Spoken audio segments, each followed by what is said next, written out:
This is the fourth piece in a drawing series featuring Netflix Squid Game's characters. This particular piece is a time-lapse of the character called Frontman, or Player 1 in Season 2. Here is the reference image I used, which I'll just leave parked in the corner while I draw and discuss some tips that help me to capture a face relatively accurately and realistically. Before I start drawing, I adjust my reference image so that I can clearly see the full value range. In other words, I make sure I can see the highlights, the shadows, and the contrast between the different shades in between. When these are unclear, I often end up with a drawing that looks a bit flat. The second thing I check for is a good starting point. My recommendation is to always start with a point of connection. By that, I mean a point that joins two different features together. In this image, that point was the shaded area connecting the bridge of the nose to the eye on the left of the reference image.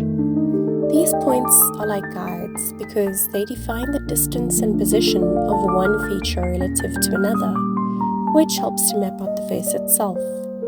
So as you can see right here is where I am lightly and roughly mapping out where everything should sit on the page, and each element is positioned relative to the rest. Once I have the nose mapped, it tells me where the brow of the lip should be, which tells me where the corners of the mouth should go relative to the corners of the nose, and that tells me where the chin outline should go, and so on and so forth. So for every feature I put down on the page, the position of the next feature is revealed. You may notice that I'll also draw the outlines of the shadows. These shadow shapes help me to map more accurately because I can then see how far, for example, the eye is from the under eye shadow or from the cheekbone shadow. Yes, it makes for an ugly sketch, but it will also make for a more accurate portrait later on.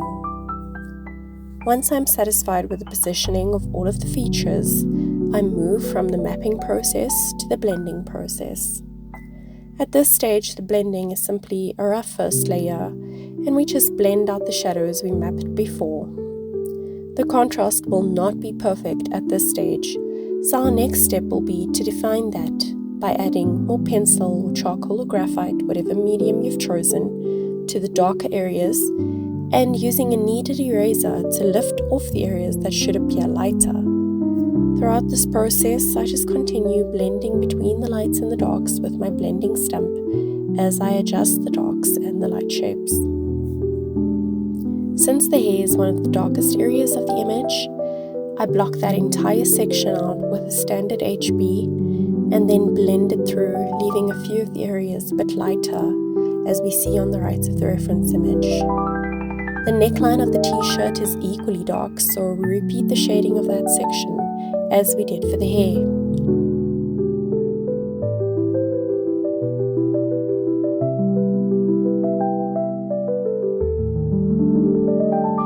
Might as well shade in the jacket while we're here. So we now have a semi-decent drawing, but this is the point where you can choose to call it done or do 3 more steps that will improve the drawing drastically. The first step, get the darkest pencil you have, preferably an 8B or a black pencil, and go over the dark areas with that. Here, I just direct my 8B to suggest hair strokes, even though I can't necessarily make them out in the reference image. Do the same with the t-shirt and the jacket. Second step, tone the background. Yes, it looks fine with a white background, but trust that toning it by lightly shading in this white space will give the illusion of space. It will have you believe that the face actually exists in a spatial plane. When you do this, try to get the tone slightly different to the portrait. So for example, here the ears are lighter, so I'll shade slightly darker around the ear and then blend it to a lighter value towards the hair. The last magical step is really the best one, in my opinion. Take a fine point black ink pen and darken the outline of the eye as well as the pupil and any little dark specks or lines around the eye itself. Do the same with the nostrils and the darkest lines on the mouth. Go back to the eyes, and now with a white gel ink pen, bring them to life with a dot of light in each eye. And that's it. When you step away, your drawing should look something like this.